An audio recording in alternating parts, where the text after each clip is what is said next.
Génesis capítulo 3 del versículo 1, hermanos, vamos a estar leyendo hasta el 13, vamos a extendernos. Dice: pero la serpiente era astuta más que todos los animales del campo que Jehová Dios había hecho, la cual dijo a la mujer: ¿con qué Dios os ha dicho, no comáis de todo árbol del huerto? Y la mujer respondió a la serpiente: del fruto de los árboles del huerto podemos comer, pero del fruto del árbol que está en medio del huerto, dijo Dios, no comeréis de él ni lo tocaréis para que no muráis. Entonces la serpiente dijo a la mujer: no moriréis, sino que sabe Dios que el día que comáis de él, serán abiertos vuestros ojos y seréis como Dios, sabiendo el bien y el mal. Y vio la mujer que el árbol era bueno para comer y que era agradable a sus ojos, y el árbol era codiciable para alcanzar la sabiduría, y tomó de su fruto y comió, y dio también a su marido, el cual comió así como ella. Entonces fueron abiertos los ojos de ambos y conocieron que estaban desnudos. Entonces cosieron hojas de higuera y se hicieron delantales. Y oyeron la voz de Jehová Dios que se paseaba en el huerto al aire del día. Y el hombre y su mujer se escondieron de la presencia de Jehová Dios entre los árboles del huerto. Mas Jehová Dios llamó al hombre y le dijo: ¿dónde estás tú? Y él respondió: oí tu voz en el huerto y tuve miedo porque estaba desnudo y me escondí. Y Dios le dijo: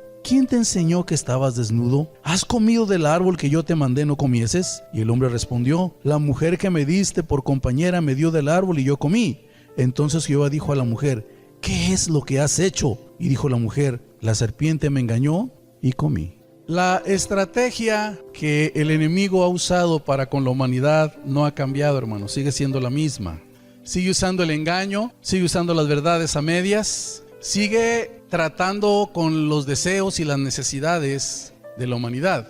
Son las mismas artimañas que él presenta. El hombre siempre cae o caemos en las mismas trampas. El enemigo sabe cómo nos lleva. El enemigo se da cuenta. Pero aquí hay una situación muy tremenda. En los primeros 2 capítulos de Génesis está toda la obra gloriosa que Dios hizo, la creación. Pero del capítulo 4 al 11 hay un caos. Hay celos, hay iras, hay corrupción, hay mentiras, hay asesinatos, hay envidias. ¿Qué fue lo que sucedió?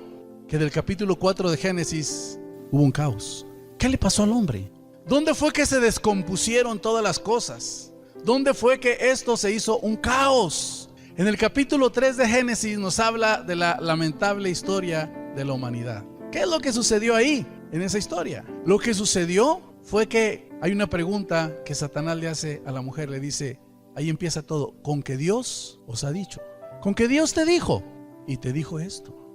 Aquí hay una pregunta y aquí empieza la estrategia del enemigo. Y cuando nosotros llegamos a ese punto, Satanás está jugando con la persona de Dios, con la imagen de Dios. Satanás está inflando la imagen del hombre. Satanás está distorsionando lo que es la perspectiva de la vida y empieza a presentarle un panorama al hombre que no es real. Dios te dijo que no comieras, Y la mujer dijo: sí, ni siquiera lo puedo tocar. Dios no le dijo eso, nada más le dijo: no comas. Pero la mujer le abultó. Los rabinos hacen una descripción de esto media cómica. Dicen que Satanás, platicando con la mujer continuamente: así es que Dios te dijo que ni siquiera lo tocarás. Dicen los rabinos: Satanás lo tocaba. ¿Qué huele? No me morí. Y lo volvió a tocar el árbol y decía: no me morí. ¿Ya ves? No pasó nada. Me morí. No te va a pasar nada. Lo que pasa es que Dios no quiere que lo comas, porque el día que comas serás como Dios. Tus ojos van a ser abiertos, vas a tener una sabiduría donde vas a poder comprender lo que está bien y lo que está mal. Tú lo vas a decidir. Vas a ser como Dios. El hombre nunca se imaginó el desastre que venía, porque inmediatamente que lo come, se da cuenta que la cobertura de luz que tenía se fue y se miró desnudo. Y sin la cobertura de luz, el hombre sintió culpa, sintió vergüenza, sintió temor. Tuvo todos los sentimientos encontrados dentro de sí que el hombre puede tener. Yo creo que usted más de una ocasión ha tenido sentimientos encontrados, ¿verdad? Angustias, cuando las cosas están que no las puede ver, usted no puede ver más allá, y cómo nos angustiamos, cómo nos preocupamos. Todo lo que el hombre tiene internamente que lo desestabiliza y que lo atormenta, Satanás no le dijo eso al hombre, pero el hombre lo experimentó, ¿cierto? Y cuando la cobertura de luz se va, entonces se da cuenta que está desnudo. Y Dios empieza a pasearse, le dice: ¿dónde estás tú? ¿Y qué hace Adán? Se esconde, ¿verdad? Ya no sale al encuentro a hablar con Dios. Ya no sale a decirle: oye, cometí un error, pequé, sino que en lugar de arrepentirse, se aleja y trata de cubrir sus culpas, de justificarlas. Nunca se imaginó el hombre lo vulnerable que iba a quedar. físicamente, lo expuesto que iba a quedar a enfermarse, a morirse. Nunca se imaginó el resultado en la creación, que iba a traer miseria y que iba a producir menos. Nunca se imaginó el hombre socialmente que le iba a ser tan difícil convivir, porque él empezó a echarle la culpa a la mujer. Empezó un desajuste en el hombre. Pero ¿qué fue lo que hizo Satanás? Dios siempre, hermanos, nos da promesas y trata de generarnos fe en nuestros deseos, pero en base a sus promesas. Dios había puesto un árbol ahí en medio del jardín y le dijo: de este no comas. El hombre fue creado en inocencia, pero no en justicia. El hombre no tenía un sentido de justicia, pero sí tenía un sentido de inocencia. Y la inocencia se conserva cuando llega la tentación y se repele. Entonces se aplica la justicia, se hace lo que es justo para Dios ante toda tentación.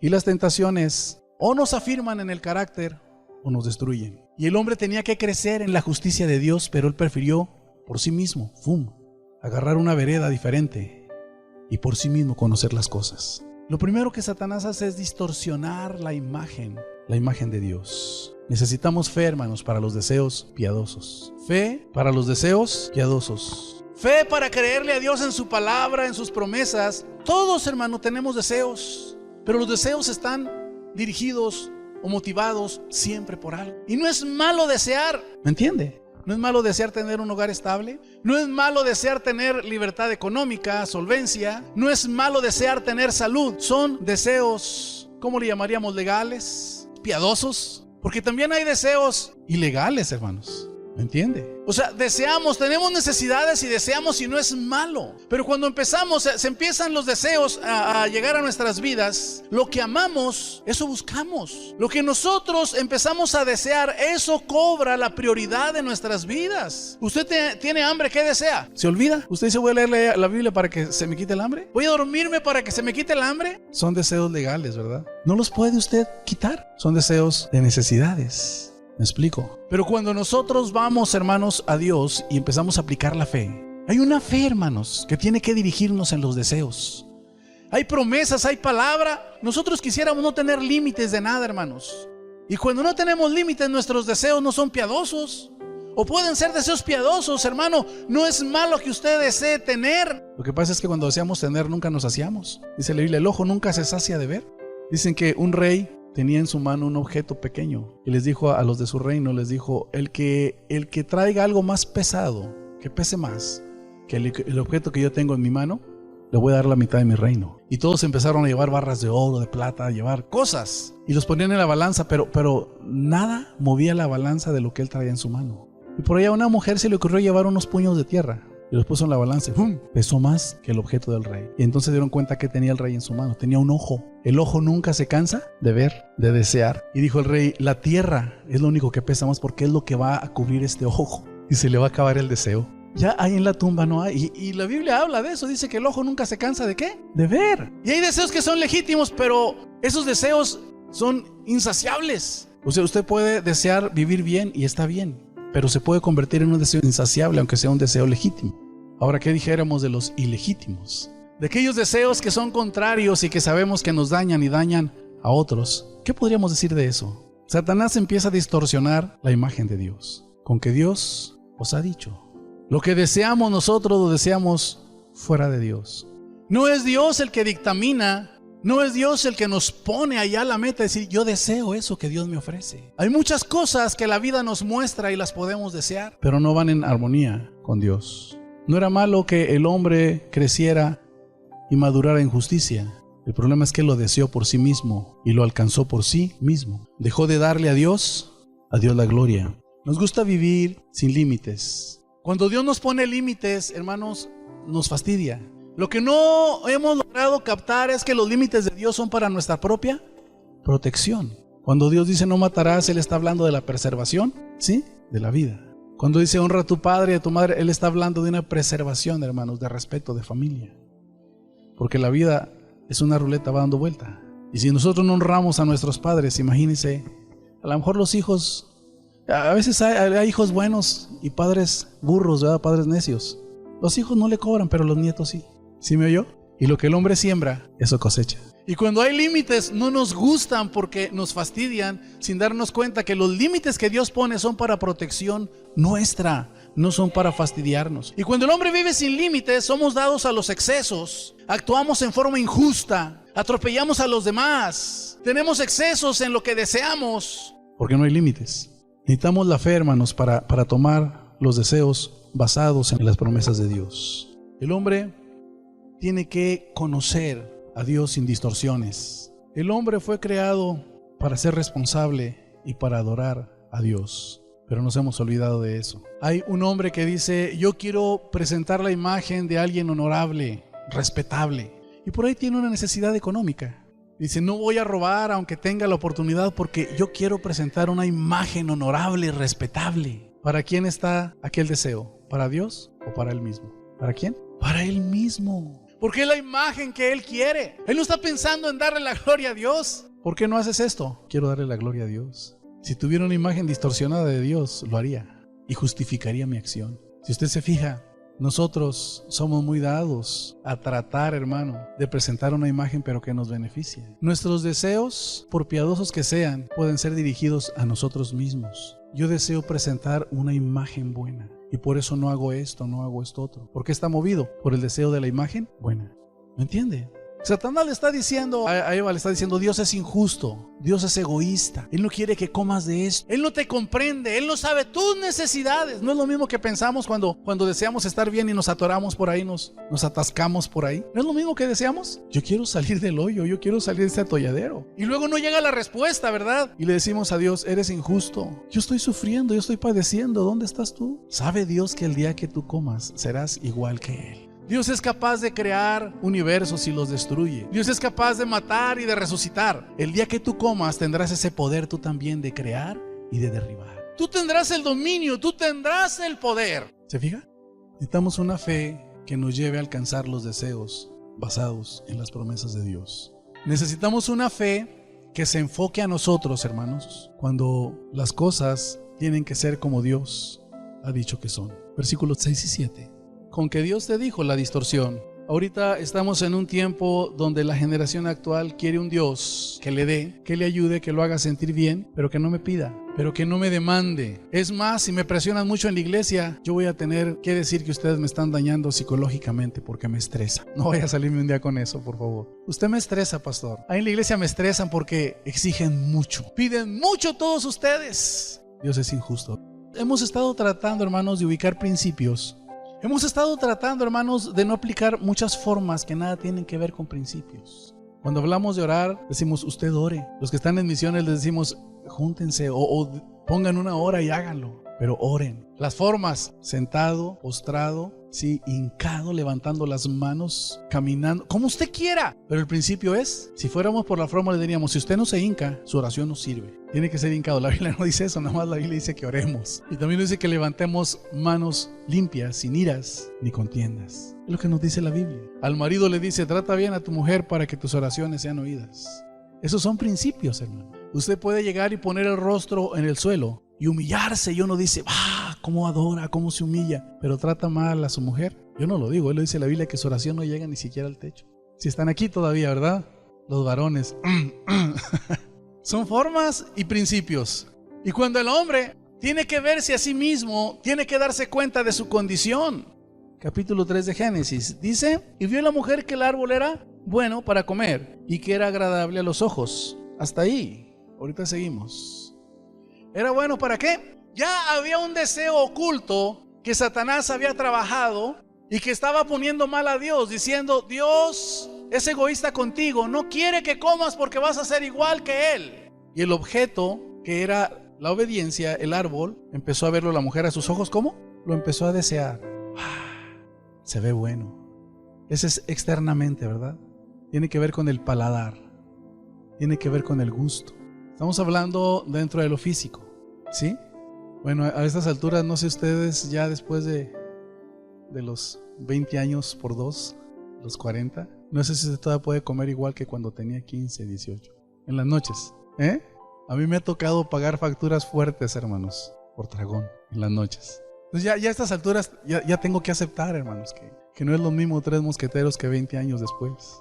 Ya es otra cosa, hermano. Así que cuando aquello se ve y usted, ¡ay, se ve bueno! Y uno se da una descarriada de esas terribles comiendo, paga las facturas, ¿verdad? Pero eso queda en lo físico, en el paladar, y luego va al estómago y no duerme, y bueno, una serie de repercusiones. Pero ¿qué es lo que sigue ahí en el versículo 6, hermanos?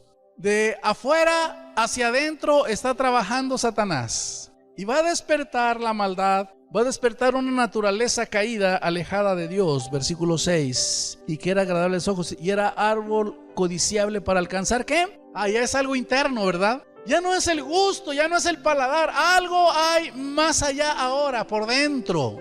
Voy a ser como Dios. Voy a ser grande. Voy a tener la capacidad, el control y el poder que Dios tiene de crear y derribar. Era árbol codiciable, ¿a la qué? A la sabiduría.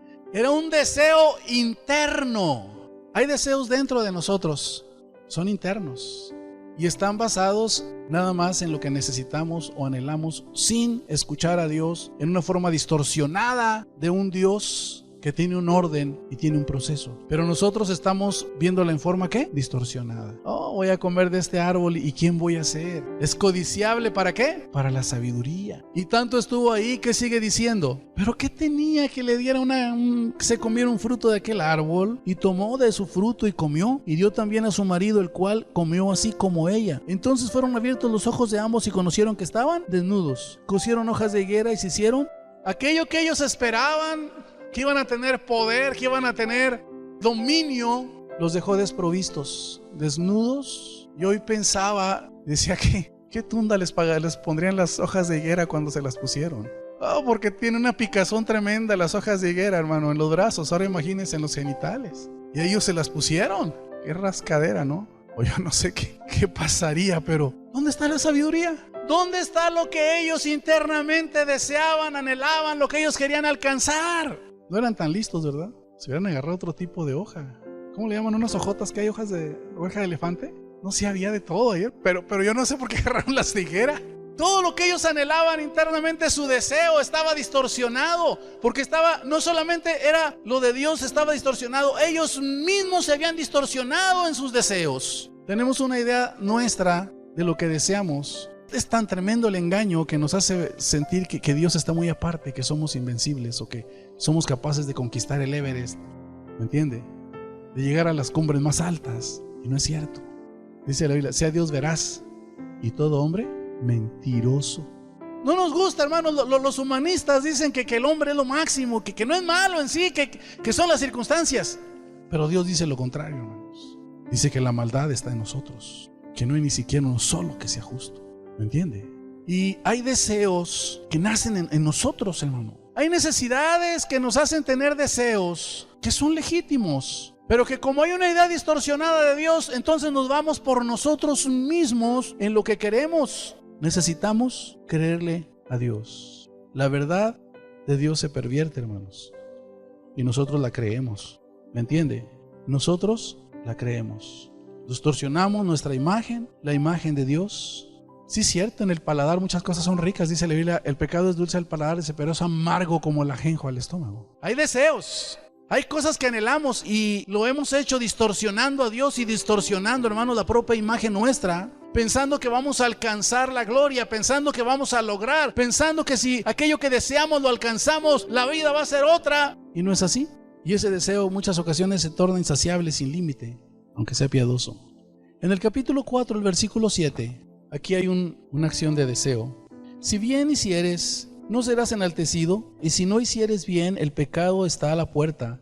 Con todo esto a ti será su deseo, y tú te enseñorearás. ¡Qué tremendo!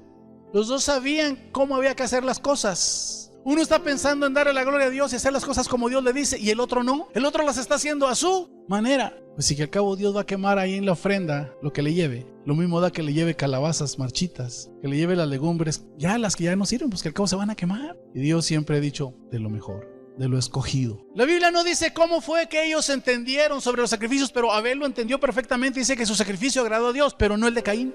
¿Qué deseaba Caín? Caín deseaba popularidad, aceptación. Caín deseaba tener el control, deseaba tener poder. Y cuando alguien más lo aventaja, él no lo tolera. Y dice la Biblia que terminó matándolo. Qué tremendo, ¿verdad? Cuando hay un deseo, hermanos, que no se detiene, ¿cómo terminamos? Dañándonos. terminamos dañándonos nosotros y es terrible, hermanos. Su deseo se enseñoreará, dice, tú te enseñorearás de él. Es tu pecado. Su deseo. Es tremendo cuando nosotros deseamos y no hay límite, sino que es desmedido. Estamos con una idea distorsionada de Dios y de nosotros mismos, pensando no va a pasar nada. En el libro de Josué hay otra historia, hermanos, de Acán. Cuando conquistaron Jericó, entre todas las cosas que había ahí, había un hombre. ¿Qué fue lo que miró este hombre? Un manto muy bonito, un lingote, ¿sí? De oro. Qué tremendo, hermanos. Lo miró y ¿qué dijo? Esto se verá muy bien en mi cuerpo. Este lingote se verá muy bien en mi vitrina. ¿Cómo se verá? Dice que lo codició, lo deseó, y lo agarró y lo ocultó. Cuando Dios les había dicho, nada. ¿Me entiende? Pero ¿qué nos motiva a hacer las cosas, hermanos? Cuando tenemos una dificultad y nos atoramos, cuando las cosas nos están calando, ¿cuál es nuestro deseo? ¿Deseamos que Dios sea glorificado? ¿Qué deseamos? Acab es otro. ¿Hay usted de Acab? El esposo de Jezabel. Iba pasando por una viña y la deseó. He visto las viñas en cierne, hermanos. Hay viñas que están muy descuidadas, pero hay unas que están todas parejitas. Sus troncos pintados de blanco, bien amarraditas, todo. Se ven muy bonitas. Y yo me imagino que la viña de Nabot era una viña de ese estilo. Y cuando Acab pasa, la deseó. Y rápido quiso hacer trato y Nabot le dijo, no te la vendo. Y aquel la deseaba y llegó a la casa triste y Jezabel le dice, ¿por qué? ¿Qué te pasa? Dijo, es que la viña yo la quiero, la de Nabot. Y Jezabel dice que contrató gente que hablaran mal, como que Nabot había violado la ley y el castigo era apedrearlo, matarlo. Y lo difamó, recibió un castigo y entonces Acab se quedó con la viña. ¿Cómo nos sentimos cuando nosotros tenemos un deseo, hermanos, que no se refrena, que no se detiene, desmedido y que no va en armonía con los principios de Dios? ¿Cómo nos sentimos? ¿Qué creemos que somos? ¿Cómo nos creemos? Yo creo que Eva y Adán se creyeron que iban a hacer lo máximo y después de que dan rienda suelta a su deseo, se vieron desprovistos y vulnerados. Se vieron dañados a sí mismos, vieron su relación con Dios dañada. Son los deseos. Todos tenemos deseos, pero no sé si estén centrados en la fe, en las promesas de Dios. ¿Qué deseamos? Seguimos leyendo. Aquí hay dos preguntas muy importantes que quiero ahí en Génesis 3. En el versículo 9 dice, mas Jehová Dios llamó al hombre y le dijo, la primera pregunta es, ¿dónde estás tú? Y la segunda está en el 13, ¿qué es lo que has hecho? ¿Dónde estás tú? Es la primera pregunta. Necesitamos una fe que alcance los procesos o que mantenga los procesos de Dios. ¿Dónde estás tú? ¿Y qué es lo que has hecho? Es muy difícil, hermano, en ocasiones llegar al centro de lo que Dios quiere. No lo entendemos. Y no lo entendemos, hermano, porque siempre estamos viéndonos y siempre estamos reclamando nuestros derechos. ¿Me entiende? Siempre estamos sobre ello. ¿Dónde estás tú? ¿Dónde estaba Adán ahorita en ese momento? Escondido, desnudo, avergonzado, con culpabilidad, miedoso, atemorizado, ¿verdad? Sin Dios ya, sin la cobertura de luz, sin la relación con Dios. Ya no pudo hablar igual que antes con Dios. ¿Dónde estás tú? Y le pregunta, ¿qué has hecho? Se afectó él, afectó la creación, afectó su relación con Dios, afectó su relación con los demás. Todo. ¿Qué has hecho? Nosotros estamos tras la felicidad, estamos tras el bienestar y no es malo. Tras los deseos que sean buenos porque todos deseamos vivir bien, estar bien y yo creo que Dios también lo quiere. Ahora la otra pregunta es, ¿qué has hecho?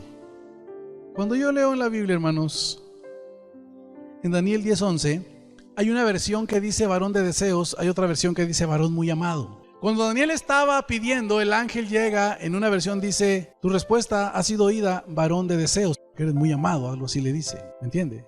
¿Qué es lo que hemos hecho? ¿Qué es lo que hacía Daniel en los deseos que él tenía? Ese es el proceso que no nos gusta pagar.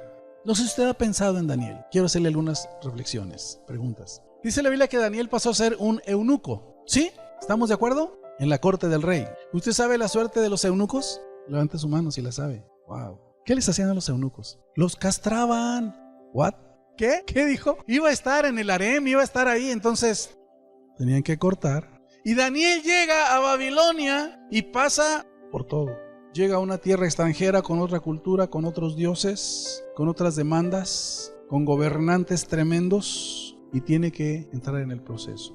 Pero eso no cambió los deseos que Daniel tenía hacia su pueblo y hacia Dios. ¿Me entiende? ¿Qué has hecho? ¿Qué has hecho tú? ¿Qué has hecho? Hay un proceso, hermanos, que no nos gusta. Queremos desear en Dios y sus promesas, hermano, y somos un pueblo que si no desea, hermano, Dios trabaja en base a los deseos. Daniel oró insistentemente porque era un varón de deseos. Dios, quiero respuestas, dime los tiempos, ¿qué va a pasar con mi nación? ¿Qué va a pasar con mi pueblo? ¿Qué va a pasar con nosotros? Somos esclavos, estamos como extranjeros, estamos en otro lugar que no es nuestra patria. Y el ángel llega y le dice, varón muy amado o varón de deseos, ¿qué has hecho? ¿Deseamos que Dios cumpla sus promesas? ¿Pero estamos dispuestos en ese deseo a pasar por el proceso? Le pregunto. Daniel oraba. Deje usted lo que le pasó físicamente, lo que tenía que estar sujeto como un esclavo, lo que tenía que ver y por lo que tenía que pasar con las costumbres que tenían esos pueblos. Dice la Biblia en el capítulo 3 de Daniel, dice, y él propuso en su corazón no contaminarse.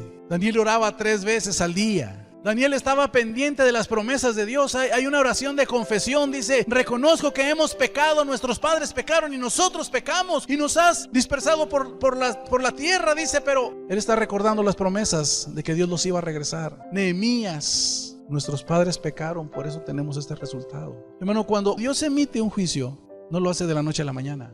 ¿Sí me estoy yendo? Nuestra nación está así y dicen todos los sociólogos, dice, el mal que tenemos nosotros no es de ahorita. Ha sido una degradación de años y hemos ido, pero ¿quién hace un alto? ¿Quién es un varón de deseos que quiere que Dios dé un giro a la historia, que quiere que Dios haga lo que Él ha prometido con su pueblo, su linaje escogido, su nación santa, su real sacerdocio? El pueblo de Israel era un pueblo que siempre anheló desde Abraham las promesas. Es un pueblo de deseos. Ellos siempre han deseado un día mejor, el día del Señor en que Él juzgará a sus enemigos. El día en que se manifestará el Mesías que esperan. El día que les hará justicia contra todos aquellos sus enemigos. Y tanto lo desean, hermanos. ¿Qué es lo que hacen ellos en su deseo? No sabe usted, ¿verdad? Ellos están tan metidos que son el pueblo de Dios. Ellos traen tan metido acá adentro, hermano. Ellos anhelan estar allá. Muchos están allá, están emigrando. Aquella porción de tierra que se les dijo a Abraham que era de ellos. Esa porción de tierra donde Dios se manifestará, donde Dios moverá el reloj de los tiempos, donde la palabra, las profecías se cumplirán por lo que ahí está sucediendo, lo que va a suceder. Ellos son un pueblo de deseo. Pero ¿sabe usted que los judíos desde niños los instruyen en la Torah? Que es obligatorio. ¿Sí sabía eso? Llegan al Bar Mitzvah. ¿Qué están haciendo? Tienen las fiestas, las celebraciones muy marcadas y no las han dejado en la historia. Aquí en México, los que fundaron Monterrey fueron judíos. Dan el nombre de 3 de ellos. A 2 de ellos la Inquisición los ejecutó, pero uno de ellos, el que logró salir adelante, hermanos, cuando él tenía que hacer sus sacrificios, es de ahí salió el cabrito al pastor, hermanos. ¿A cuánto les gustan las tortillas de harina? ¿Sabe de dónde salieron las de harina? ¿Sabe de dónde? Los judíos tenían que hacer sus panes sin levadura. Ellos tenían que disfrazar. ¿Sabe por qué? Porque la Inquisición llegaba y los ejecutaba. Entonces ellos para disfrazar sus sacrificios hacían el cabrito. Para disfrazar los panes sin levadura hacían las tortillas de harina. Un peligro de muerte, pero ellos siempre, a su posibilidad donde han estado y en los tiempos, nunca, hermanos, han dejado de hacer y de recordar lo que Dios les dijo. Usted dice, ¿pero cómo? Sí, hermano, la fecha es que todavía está vigente y muy fresco todo eso. Las fiestas, las celebraciones, ¿me entiende? Los niños con la ley, con la Torah, ellos tienen que estudiar eso. La manera de ellos de razonar es muy diferente, hermanos, a la de uno, pero porque están basados en la Torah y cómo la razonan. Pero son un pueblo ¿de qué? De deseos. Está aquí todavía, ¿verdad? Y lo han deseado tanto, hermanos, que son un pueblo que tienen lo mejor, los más ricos, la mejor tecnología, la mejor producción, el mejor ejército, las mejores armas. ¿Y sabe por qué? Porque ellos han deseado que las promesas de Dios sigan vigentes y desean tanto que el cumplimiento de los tiempos llegue a lo que ellos esperan. ¿Me entiende? Pero una lucha, cuando ellos salen de Canaán, ellos deseaban la tierra, pero no deseaban pelear por ella, ¿verdad? Ese es el problema. ¿Qué estás haciendo? ¿Qué has hecho? ¿Qué estás haciendo? ¿Dónde estás? ¿Y qué estás haciendo? Llega Israel a Canaán. Deseaban una tierra donde fluía leche y miel, así la mencionaban. Pero cuando llegan a Canaán, aquel deseo se acabó. Porque tenían que pelear, porque tenían que echar fuera a los gigantes, porque tenían que enfrentarse a naciones fieras, porque tenían que derribar murallas. Entonces ya deseaban la preservación, ya no deseaban lo que Dios deseaba. ¿Qué haces? Mire, se distorsiona Dios, se distorsiona nuestra propia imagen y se distorsiona la perspectiva de la vida. Porque no queremos hacer, hermanos, en ese deseo. Nuestro deseo es nada más protegernos, obtener, tener, no sentir feo y que Dios siempre esté ahí. Está distorsionado. ¿Qué haces? ¿Qué va a decir usted? No, es que el diablo. Lo dijo aquel hombre o aquella mujer. Dijo, aquí estoy bien. Dijo, pero no llego a la casa y está el diablo.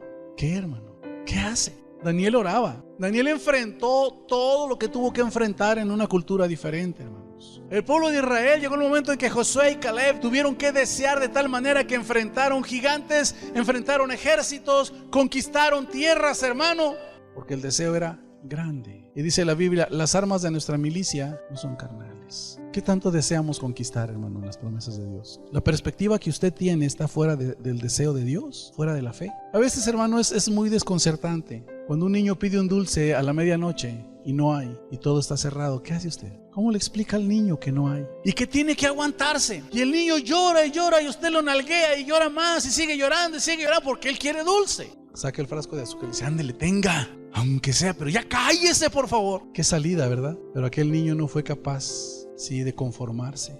Hermanos, ¿cuántas cosas no nos conforman? La historia nos habla de un pueblo llamado los moravos. Este pueblo duró 100 años en forma ininterrumpida en oración. 100 años, día y noche. El deseo de ellos era que el reino de los cielos se estableciera. Ellos se daban cuenta de las conquistas que estaban haciendo acá en América y cómo estaba en los países latinos la Inquisición. Ellos querían que el reino de Dios se extendiera y ellos funcionaban como nación ahí en Moravia. Y para que el reino de Dios llegara a otros países, ellos iban y se vendían como esclavos y salían como esclavos a los lugares donde ellos querían evangelizar. Apenas llegaban y sabían que llevaban una Biblia y la Inquisición los ejecutaba. Hay registros en la Ciudad de México, ahí en Catedral, que en el Zócalo ejecutaron a varios de ellos. Cuando Juan Wesley se convierte, fue ellos el motivo de su conversión. Era una tormenta, iba Juan Wesley predicaba sin ser salvo, solo porque él había crecido desde niño en el Evangelio, pero no había nacido de nuevo. Y en medio de la tormenta, él veía a los moravos que cantaban y alababan a Dios y él estaba muy asustado. Y preguntó al capellán, dijo, oye, ¿no tienen miedo que se hunda el barco, que perezcamos, que podamos morir aquí en alta mar? Y uno de ellos, de los moravos, le dice, no tenemos miedo a morir, dice, porque desde que salimos de nuestro hogar ya morimos. Venimos con la idea que ya estamos muertos nosotros. Nuestra vida va a ser ofrendada, va a ser sacrificada para la gloria de Dios. A donde vamos, puede ser que no duremos mucho tiempo y nos maten. A Hudson Taylor, un misionero de la China, cuando él iba, le dicen, oye, pero allá los que van se mueren, ¿no tienes miedo que te maten al año 2? Y dijo Hudson Taylor, dijo, desde que salí de Inglaterra, dijo, ya morí, ya no hay nada. Ya estoy muerto yo. Ahora solamente quiero que el reino de Dios se establezca. El niño que él no sabe que todo está cerrado y aunque sea azúcar, tienen que darle. ¿Cuántas cosas no nos conforman a nosotros, hermano? Y es muy cruel decirle a alguien que está atorado, decirle, ¿sabes qué? Tienes que morir. Usted vaya y dígale a un muerto, ¿cómo me caes mal? No, si se levanta, susto que le pega, ¿verdad? O dígale, ¿cómo me caes bien? ¿Qué hace el muerto? ¿Qué es lo que no nos conforma? Y si yo le digo, usted tiene que morir y tiene que pelear una batalla con las armas espirituales, porque las armas de nuestra milicia no son carnales, sino son poderosas en Dios. ¿Cómo va a pelear usted? ¿Cuál es su deseo? Usted desea estar bien, pero desea que Dios obre, que Dios cumpla sus promesas, pero no deseamos el proceso. ¿Qué es lo que haces? ¿Qué haces tú? ¿Qué has hecho? Ya la pregunta hacia Eva, ¿verdad? ¿Dónde estás y qué has hecho?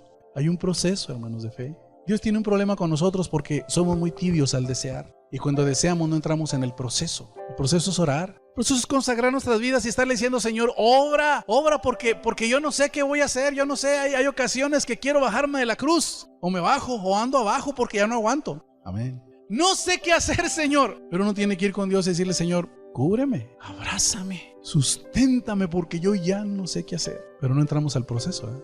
O sea, que yo tome con gozo la presencia de Dios. Que yo tenga la paz de Dios en medio de toda situación. Señor, entré a tu proceso. Ya estoy muerto. Lo que digan, lo que hagan. Alguien dice, ¿cuándo fue crucificado Cristo? ¿Cuándo murió? Murió en la cruz. No, Cristo murió de ahí desde el Getsemaní, hermanos. Cuando dijo, si esta copa la tengo que beber, hágase tu voluntad. Él ya se murió ahí. Se despojó de todo. Que lo trataran bien, que lo trataran mal. Tener, no tener, nada. Familia, no familia. Él se despojó de todo. Estaba muerto. ¿Cómo nos cuesta trabajo aceptar eso, hermanos? Y cómo es difícil decirle a alguien, tienes que morir, muérete. Hay un dicho, ¿verdad? De Pancho Villa. Dicen que cuando alguien llegaba y decía, vámonos a la bola, ¿qué decía la gente? No, mira, no puedo, porque mira mi familia. ¿Qué hacía Pancho Villa? Sacaba la pistola y pum, pum, pum. Ahora sí le decía, ahora sí que te estorba. ¿Qué te detiene? Bueno, usted no quiera matar no quiera balacear a los que están a su alrededor, no. Como Pancho Villa. ¡Pum! No. Nosotros somos los que tenemos que ir con Dios y despojarnos y entregarle todo. Decirle, mira, Señor, te entrego mis derechos, te entrego mis privilegios. Todo te lo entrego y voy a la cruz. ¿Sabes qué fácil? Se dice. ¿Sabe cómo se logra, hermano? Que usted caiga en el atolladero y que clame a Dios desesperadamente y Dios le dé esta revelación. Dios le enseñe lo que es estar crucificado. Dios le enseñe, hermano, a llenarse en forma plena de la vida de Él y que diga como Pablo, ya no vivo yo, Cristo vive en mí. Pero eso tiene que ser mediante oración, mediante búsqueda. ¿Qué estás haciendo? Hay un proceso, hermano. ¿Qué estás haciendo? Abraham, Dios le dijo, tengo para ti esto. Y Abraham dijo, yo lo quiero, lo deseo. Bueno, dijo, salte de donde estás. Anda delante de mí, sé perfecto, le dijo. No de perfección, sino decíamos que el perfecto es ser completo, ¿verdad? Anda delante de mí. Y Abraham caminaba, levantaba altares. Caminaba, levantaba altares. Tuvo sus errores, pero seguía caminando y levantando altares. ¿Qué fue lo que pasó? Abraham fue riquísimo, no miró muchos hijos, miró uno y otro por ahí que se buscó. Fue más los problemas que ha dado hasta la actualidad el buscado, ¿verdad? Que el de la promesa. Ahí están atorados todavía los árabes contra los judíos, ¿sí? Pero fue un hombre que deseó, pero llevó el proceso. ¿Usted está dispuesto? Será tu deseo. Fíjese bien, cada uno de nosotros, hasta que no entendemos esto, podemos pelear con las armas de Dios y podemos ver nuestro deseo, hermano, como Daniel, llevarse a cabo.